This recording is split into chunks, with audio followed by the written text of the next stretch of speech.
যদি পাইতাম এই অকটেন তারেক রহমানরে খাওয়াইতাম, শালা তো দাম বাড়াস না কে? যদি পাইতাম এই অকটেন তারেক রহমানরে খাওয়াইতাম, শালার পুত তেলের দাম বাড়াস না কেন?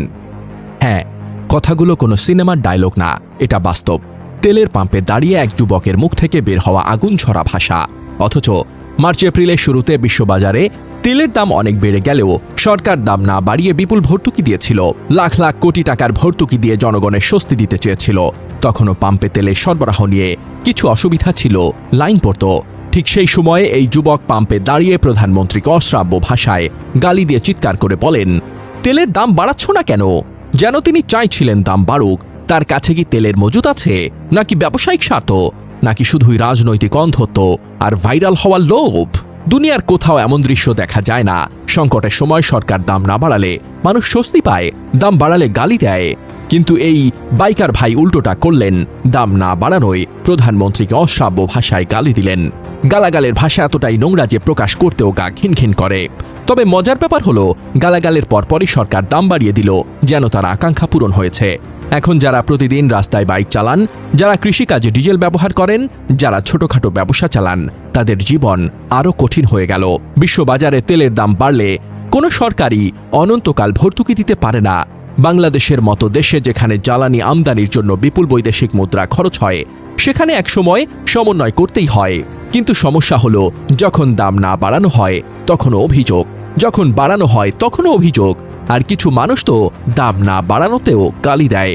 এই ঘটনা শুধু এক যুবকের অশালীন আচরণ নয়, এটা দেখায় আমাদের সমাজের একটা অংশ কতটা অন্ধ, অসহিষ্ণু এবং যুক্তিহীন হয়ে উঠেছে।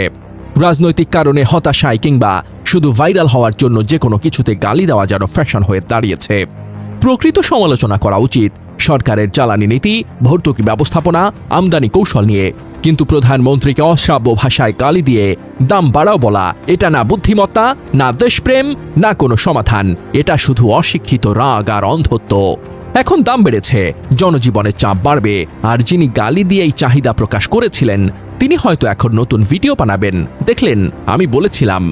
দেশের অর্থনীতি আর জনগণের কষ্ট নিয়ে এমন হালকা, অশালীন রাজনীতি আর গালাগালে সংস্কৃতি যতদিন চলবে, ততদিন সাধারণ মানুষেরই ভোগান্তি বাড়বে। যুক্তি, ধৈর্য আর দায়িত্বশীল সমালোচনা, এটাই এখন সবচেয়ে বড় প্রয়োজন। এই ঘটনার সবচেয়ে বড় সমস্যা শুধু গালাগাল না, বরং চিন্তার বিকৃতি। এটা কোনো প্রতিবাদ না, এটা নিজের অজ্ঞতার, হতাশার বিস্ফোরণ। এই ঘটনা আমাদের সমাজের একটা বড় সমস্যার ইঙ্গিত দেয়।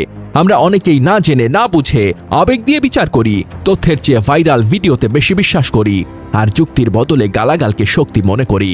যে দেশে মানুষ কষ্টে আছে, যেখানে দ্রব্যমূল্য বাড়লেই সাধারণ মানুষ হাঁপিয়ে ওঠে, সেই দেশে দাঁড়িয়ে কেউ যদি বলে দাম বাড়াও, তাহলে বুঝতে হবে সমস্যা শুধু অর্থনীতিতে না, সমস্যা মানুষের চিন্তাতেও ঢুকে গেছে।